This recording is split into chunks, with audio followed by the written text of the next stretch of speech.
Hey, it's Craig.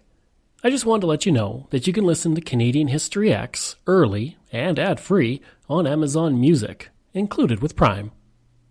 Greetings and welcome to another episode of Canadian History X. If you'd like to support the podcast, you can for as little as $3 a month. Just go to patreon.com/CanadaEHX. You can also donate to the podcast by going to CanadaEHX.com and clicking Donate. And don't forget, I have several other podcasts out there, from John to Justin, Pucks and Cups, Canada's Great War, and Coast to Coast. I write all of these podcasts, I research them, I edit them, everything. And every dollar you give helps keep it all going, and I truly do appreciate it, and I'll make sure I thank you on the air and throughout my social media. I'd also like to say thank you to Declan, who sent me a very nice email saying he enjoys the shows, and stuff like that really makes my day. Thank you. If you like, you can email me. Just email craig@CanadaEHX.com. You can find me on Twitter. My handle is Craig Baird, CraigBaird, and I'm on Instagram and TikTok at Bairdo37. On TikTok, I put up daily videos all about Canada's history. And you can find my YouTube channel where I put up weekly videos about Canada's history. Just go to youtube.com/c/CanadianHistoryX. Now today's episode is going to have a bit of French in it, and I've been doing very well on my French. I've been learning it for the past year and a half, and I think I'm starting to get good. But if I mispronounce anything, I'm going to blame it on my Alberta accent. So, let's begin. It is the most famous winter carnival in Canada and quite possibly the world. It's also the biggest winter carnival in the Western Hemisphere, and even if you haven't ever attended, you know all about the Quebec Winter Carnival. It also happens to be the third, sometimes fourth, largest festival in the world after Carnival in Rio de Janeiro and Mardi Gras in New Orleans. The idea for the carnival was born in 1893 when a group of businessmen and the Premier of Quebec wanted to find a way to promote Quebec culture and also brighten up the dark days of winter. The man behind the idea was Frank Carrel, who was the owner of the Quebec Daily Telegraph. By November of 1893, it looked as though things were moving towards having a carnival if enough money could be raised for it. At first, it was believed that $8,000 would be needed for the carnival, but this was deemed insufficient by November. Several high-profile businessmen, including the vice president of the Canadian Pacific Railway, as well as the mayor of Quebec City, were all on board with the carnival, and the first carnival would be planned for January 15th, January 29th, but that would change as the date neared. The Governor-General would consent to act as a patron of the carnival as well.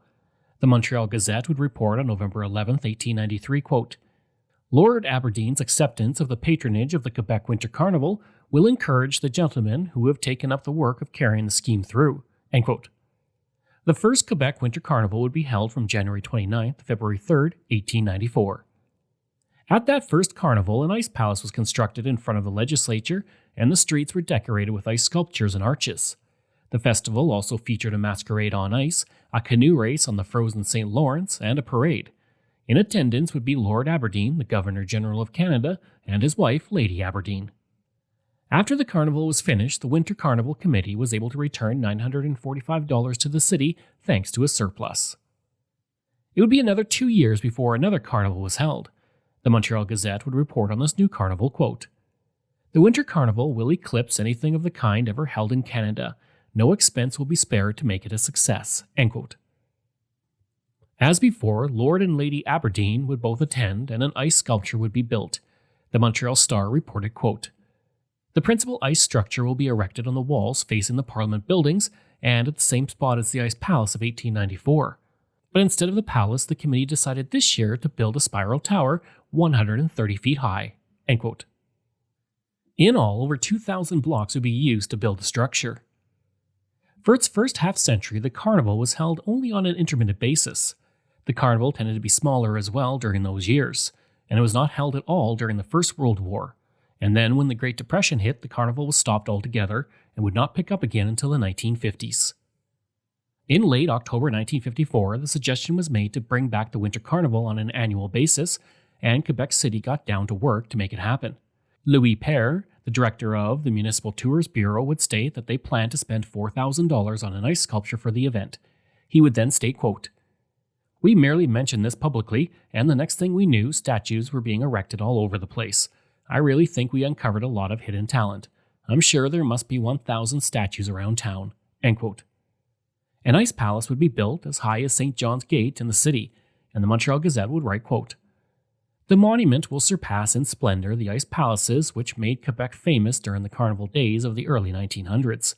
A flood of lights will be played on the transparent structure, giving the old square a gay air." End quote. The Carnival Committee would invite the Chicago Blackhawks to shift their January 23rd NHL game against Montreal to Quebec City. Unfortunately, this would not happen. In 1955, the Quebec Winter Carnival became an annual event, and it was that same year that Bonhomme, the symbol of the Winter Carnival, made his first appearance. Bonhomme is the official ambassador of the festival and is said to be the castle lord of the Ice Palace, who is 7 feet tall and weighs 400 pounds. His outfit, which includes a red cap, black buttons, and a ceinture fléchée, are in honor of a traditional French-Canadian and Métis clothing. Bonhomme would also become a symbol of Quebec, and in 1994, his likeness was featured on a Canada Post stamp.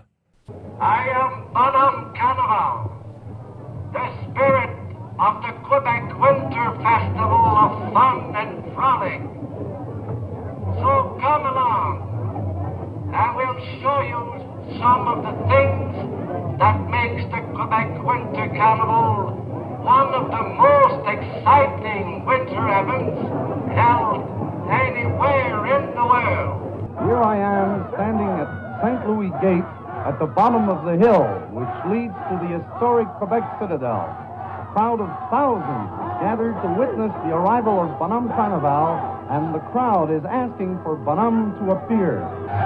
And here he is, appearing at the top of St. Louis Gate, and he is now coming down the steps of the gate to come and speak to the crowd. My dear citizens of the merry region of Quebec, my ministers have announced a program that you shall have to follow, and I command you to obey. In the meantime, start celebrating this carnival in a gay spirit. Let your worry and let your hearts sing. This is my first and only command. See you soon, friends. Long live laugh. The Jolly Snowman is known as Bonhomme Carnival. He's the official greeter and host for all activities at Quebec City's carnival. Bonhomme is put into an elaborate plastic suit. His head is in a helmet bigger even than that worn by the astronauts. He looks like a combined Santa Claus, astronaut, and mythical snowman. Inside his huge helmet is a microphone, hidden from the carnival crowds. When he speaks, his voice booms. Poor fellow, he must be miserably uncomfortable in that suit. After greeting scads of people and moving in and out of doors and walking and talking, he's usually wringing wet. He can last indoors about 20 minutes. And worse than that, he can't eat or drink while he's in that snowsuit. He has to remove it to drink. Poor old Bonhomme Carnival misses a lot of the fun at the Carnaval de Québec. The Jolly Snowman is everywhere. He goes to the Grand Costume Ball at Le Château. He's there when the Queen is crowned. He starts the Pee-wee hockey tournament. He's on the ice when the International Bonspiel starts. He's at the Dog Derby, the chess tournament, film festivals, popular dances, folk festivals, parades, and even opera. Inside that bulky, heavy snowsuit with the rigid plastic headpiece, he swelters.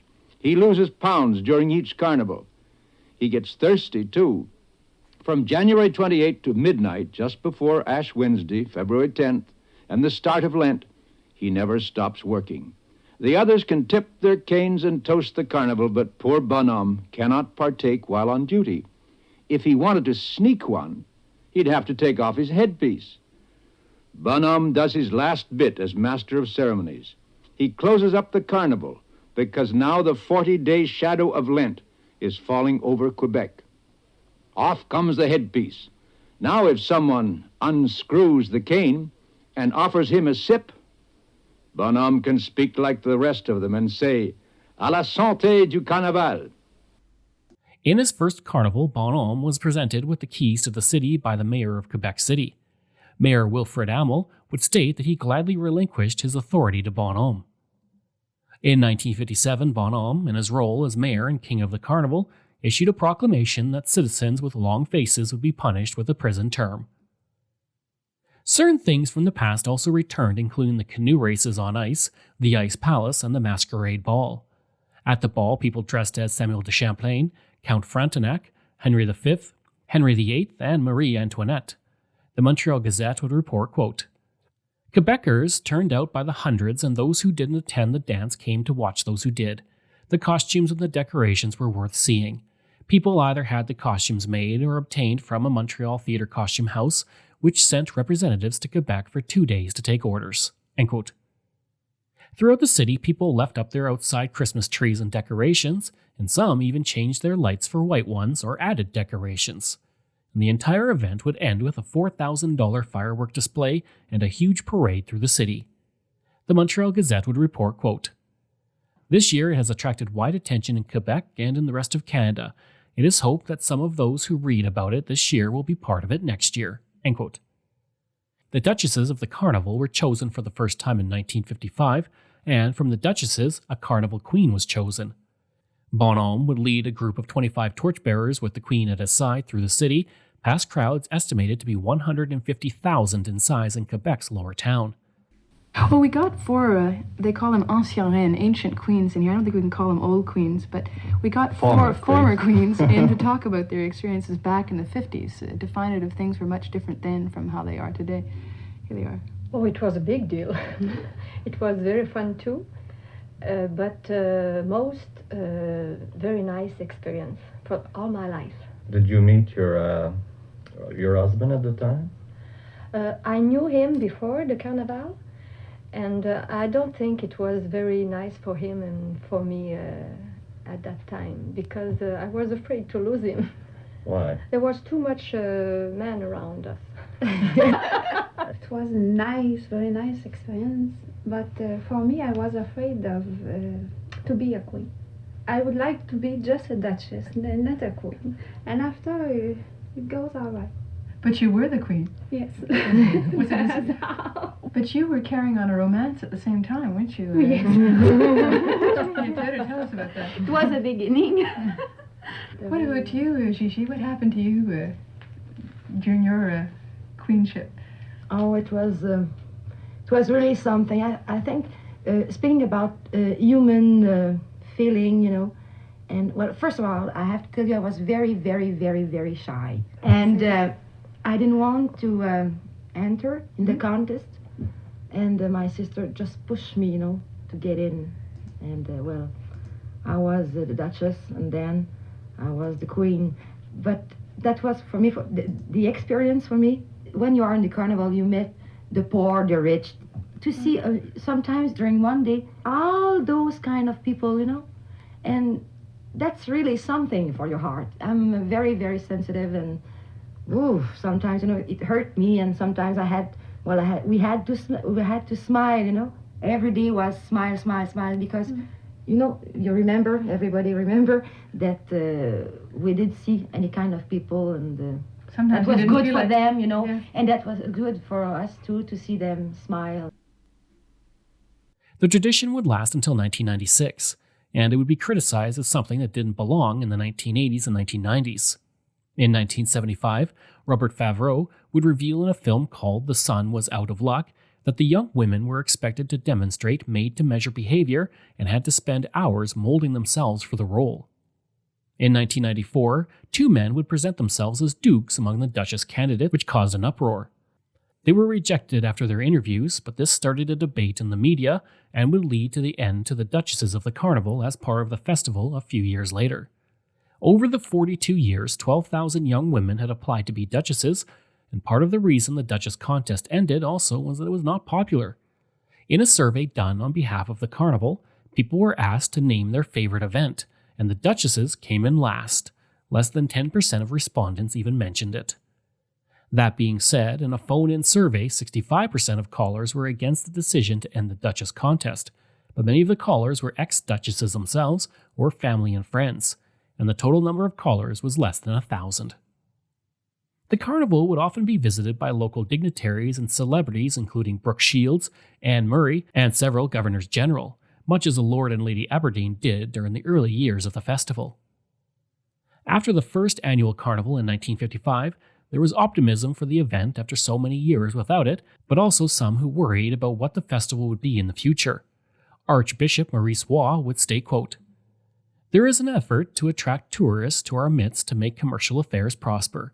This can be an excellent thing on condition that the city does not hide its Christian face behind a veil of paganism. We must not copy what in other cities may have caused amusements to degenerate into organized debauchery." End quote. This was in relation to the Queen and Duchesses of the Carnival. One Quebec City newspaper would write, quote, "Some persons had to refuse certain invitations in order to not run the risk of being in the presence of scandalously undressed women." End quote. The first two carnivals in 1955 and 1956 were done on an experimental basis, but they proved to be extremely successful. In 1956, the festival brought in $3 million to Quebec City, and hotels were booked for 2 months. As a result, in 1957, it was decided that the festival would be a permanent festival for the community. The Windsor Star would report, quote, "The notable success of the first 2 years has been a great inspiration to them. Moreover, the Quebec people are so fond of the carnival, under the present circumstances, they would not tolerate being deprived of it." End quote.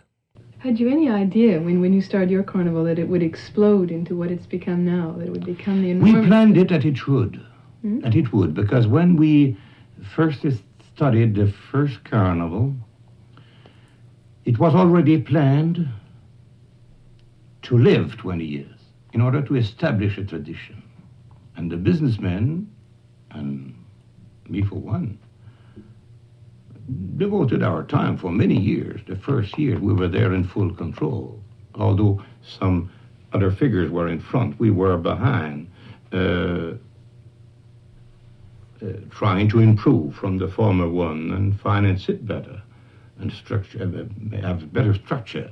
And it has improved very much since the first year into the way, all kind of ways of finding the money, getting people to contribute and be happy to contribute without being taxed especially, and get to have so many visitors to come so that the businessmen would find out it was beneficial to do that. After 5 years, I think the first economic study that we asked Laval University to do to tell us what was the carnival worth economically. I think it came out with 4 or 5 million values economically. It is a very good social and business platform for whoever wants to produce himself in this city. Through the years, the Winter Carnival was a perfect place for the Prime Minister to raise their profile at a major event. In 1969, Pierre Trudeau, who'd been Prime Minister for only a year at that point, would visit the carnival, but death threats would be called in on the new, popular Prime Minister. One caller said they would be putting 25 bullets into his head. He would attend the masquerade ball, and there were reports that several federal, provincial, and municipal police were also at the event, watching for anyone who wanted to do the Prime Minister harm.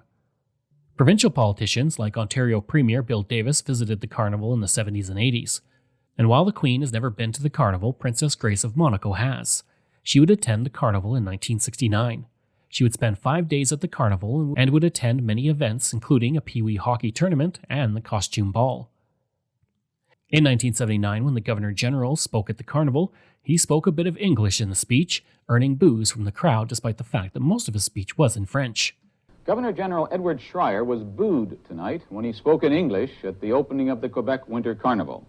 That incident was just part of a busy day for Schreier, a day that finally included a meeting with Premier René Lévesque. Jason Moskowitz reports. Qu'est-ce qui se passe? René Lévesque's first words in greeting the Governor-General, "How elegant." The Governor-General replied, "What's happening?" Lévesque told him things were pretty quiet. That is apart from the Quebec Winter Carnival and a bus driver's strike in Quebec City, which isn't helping matters. A half-hour meeting had been scheduled, and apparently no one saw any reason to extend it, because in a half-hour flat, the Governor-General was on his way, telling reporters he had accepted an invitation to visit the James Bay project next May or June.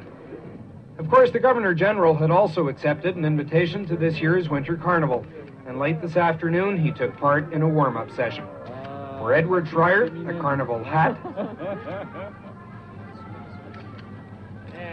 a carnival scarf, and a carnival sash. For Lily Schreier, a hug and a kiss from Bonhomme Carnival.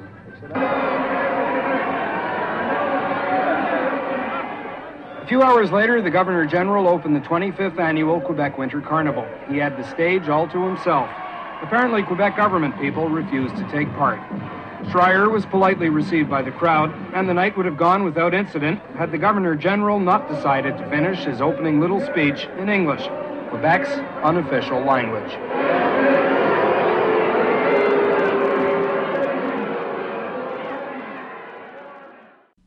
By this point, the carnival was costing $1.8 million to put on, and organizers were pushing businesses to donate to help cover the costs. Warm weather that year wasn't helping either, making it hard to keep the ice palace from melting.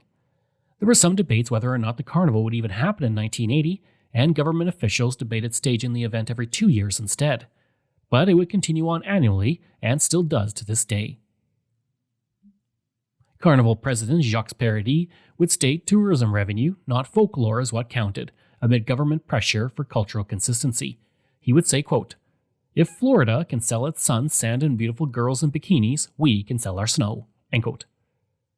By 1986, the carnival cost $2.5 million to put on, with 2,000 volunteers helping to keep everything running.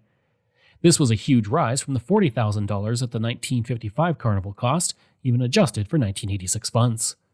1 year later, 500,000 people came out to the festival thanks to its pairing with Rendezvous 87, a celebration of sports and culture with hockey players from Canada, the Soviet Union, and the United States coming to the city.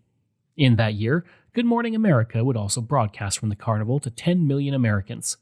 Host David Hartman would state on the air, quote, "These people sure know how to have fun in the cold and the snow." End quote. As the carnival progressed into the 1990s, it began to develop a party atmosphere that kept some families away. Some saw it as one long drinking party, and the partying image of the festival caused attendance to fall, reaching 300,000 by the mid-1990s. In 1995, the carnival had a record deficit, and there were many incidents of violence, including one man who lost his eye after being hit by an icy snowball. Even Bonhomme wasn't safe. In the 1994 carnival, people threw ice and bottles at the symbol of the festival. 1 year later, the producers of the porn film Quebec Sexy Girls attempted to make a movie featuring Bonhomme, and this was prevented with a court injunction from the festival. Denis Riem, the general manager of the festival, would say, quote, "Bonhomme has an international reputation, and it's evident that a movie like that would have negative consequences for the carnival. We don't want anything to do with them." End quote. The Quebec Winter Carnival opened last weekend in, of course, Quebec City. But not everyone is happy. 2 months before the carnival was to open, the new provincial government, Parti Québécois, threatened for economic and philosophic reasons to cut back their contribution to the carnival by 50%. They finally settled on cutting the budget by some $75,000. With us now on the phone from Quebec City is the new Minister of Tourism, Yves Duhem. Max? What kind of things, Monsieur Duhem, are the people of Quebec themselves saying are wrong with the carnival? What don't they like about it now? I guess there is too much booze. Too much booze. I was wondering if it had turned into a kind of big drunk. Well, I mean, this kind of party, we've been trying to stop it, and I know that this year the carnival organization make a very clear point at the very beginning. Have fun, but just count your drinks. Mm-hmm. And I mean, I wouldn't like to see Quebec City full of people all drunk for 5 or 6 days. I mean, this is all stupid. And we don't want to have same events that have happened in Quebec City 2 or 3 years ago, or even last year. What was that? What is that you're talking about? Well, I mean, the bunch of people coming down here in Quebec City, whether they be from Montreal, from Quebec, from U.S., from Ontario, from I don't know where. Yes. And I mean, feeling that they are on a big party in Quebec City, like if they were living in the jungle for a few days. By 1999, officials were cracking down on excessive partying, and organizers were trying to give it a more family-friendly atmosphere. That year, the organizers also invested $7 million in advertising in the United States, and the carnival saw its attendance increase, rising to 350,000. Danielle Gagnon of the tourism board would state, quote, "Without the change of course and image, we could not have attracted so many people here for the carnival." End quote. For the 50th anniversary of the carnival, future Prime Minister Stephen Harper would come out to the carnival to drum up support for his leadership run. 5 years later, he was at the carnival, this time as Prime Minister, where he was met with boos at the opening ceremony. Harper was saying that he was going to be meeting with President Barack Obama soon, but that, quote, "The most important meeting is with Bonhomme," end quote. The Winter Carnival today is made up of many events, including a masquerade ball at the Grand Ballroom of the Chateau Frontenac, outdoor sporting events such as hockey, snowshoes, dog sledding, as well as free public banquets and snow sculpture contests on the Plains of Abraham. It's also a tradition to drink caribou, which is a hot, alcoholic French-Canadian beverage composed of a spirit such as rye whiskey, maple syrup, and red wine. The drink is carried around the festival by visitors in plastic walking canes. And according to legend, caribou comes from a drink that consisted of caribou blood and whiskey, which was consumed by hunters and loggers centuries ago to keep the cold at bay when working. Of course, the drink is 48 proof, and each year a couple dozen people end up in police cells to sleep off the potent drink. One thing that has returned is the duchesses, but it's not the same as before. Men can apply to be duchesses now, and an entrepreneurial contest is now held. Applicants have to submit proposals for projects relating to selling the most carnival candles, and the only restriction on becoming a duchess is the applicant has to be no more than 35 years old. The carnival is still going strong, and prior to the COVID-19 pandemic, over 1 million people were coming out for the festivities. For organizers, the most recent 2021 carnival required some special planning. Melanie Raymond, the Winter Carnival CEO, would say, quote, "It's like finding something new, rethinking our carnival. We had to give up all the activities that gather a lot of the people at the same place, the activities which would provoke a lineup," end quote. There would be no parade or ice palace in the 2021 version, and many festivities would be held online through the carnival's YouTube channel. I hope you enjoyed that episode and my look at the Quebec Winter Carnival. If you did, please leave a rating and review. Next week, we're looking at the Indigenous leader, Joe Capilano. If you like, you can email me at craig@canadaehx.com. You can find me on Twitter. My handle is Craig Baird, CraigBaird, and I'm on Instagram at Bairdo37. As well, again, if you want to support the podcast, you can for as little as $3 a month. Just go to patreon.com/CanadaEHX. And you can donate to the podcast by going to CanadaEHX.com and clicking Donate. I'd also like to thank all of my wonderful patrons, and I apologize if I get any names incorrect. Michael Matthews, Joanna Parker, Jeff Dahl, Vobs, Robert Page, Richard D., Colin Johnson, Katie Caldwell, Jeff Hershey, Kyle Murray, Steve Pakin, Matthew Gartho, Lionel Romaine, Dr. Bob Turner, an anonymous patron that I truly do appreciate, Randy Hayden, Doug Campbell, Reg W., Deborah Carlson, Francis Helbling, Nick Zinri, Shannon Marshall, Clinton Martinez, Dimitri Chauve, Aaron O'Hara Myers, Robert Dunseith, Todd Casey, Catherine Roy, Luke S., JP Bear, Jason Hall, Phil Maynard, and Iris Gray.